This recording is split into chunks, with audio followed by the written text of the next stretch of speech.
sometimes. We have green goats. Sometimes I play with them so much I turn green too. Joking aside, we tattoo our baby dairy goats as part of the United States Department of Agriculture's initiative to track on the consumer food supply. Hello, my name is Paul Goodchild, and when I was a baby, my mom was experimenting with my diet and realized I couldn't drink cow milk. So she decided to get a pair of 2 Nigerian dwarf adult dairy goats so I could drink their milk instead. Now we have a herd of over 40 dairy goats and use them to educate others about agriculture. I also had a tactile disorder, but soon got over it because I thought my dairy goats were too fun not to touch. One main reason we tattoo our dairy goats is because of a contagious neurological disease called scrapie. It affects the nervous system and causes skin irritation, making the goat rub and scrape against things, scraping and rubbing off hair and skin, hence the name scrapie. Unfortunately, there is no live animal test for scrapie, and some scientists believe it is zoonotic.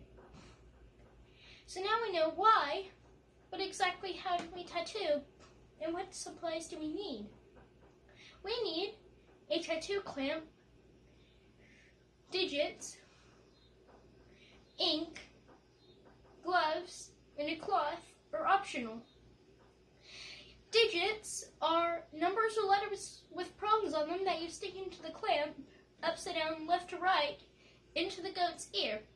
The farm name goes into the right ear, and the birth date and letter goes onto the left ear. The birth number and date, well, the birth number is which number of what goat it was born on that farm. Such as, if it was the number 1, it was the first goat born on that farm. If it was the number 2, it was the second goat born on that farm, and so on. The birth letter is which letter concludes which year the goat was born in. Some letters are not used, such as G because it looks like a 6,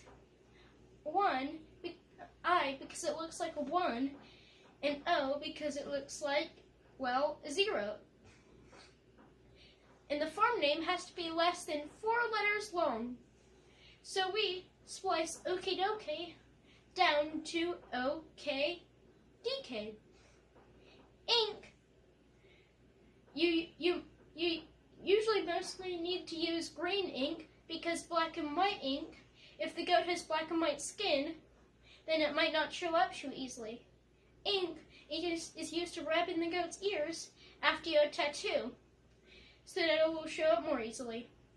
The gloves are optional because you might not want your hands to get ink on them, and the cloth is also optional because it wipes off the excess ink. Still, there is no live animal test for scrapie, and still some scientists believe it is zoonotic. It is spread all over the world, and why we tattoo our dairy goats is part of that reason is because of scrapie. And if an animal has scrapie, you can identify it by its tattoo and quarantine it so that if it's a meat animal and it goes on your plate, you don't get sick. I hope my educational video educates the community about why we tattoo our animals, and if we didn't, the next food on your plate you might get sick from scrapie. And so, that is how you tattoo a dairy goat, and thank you.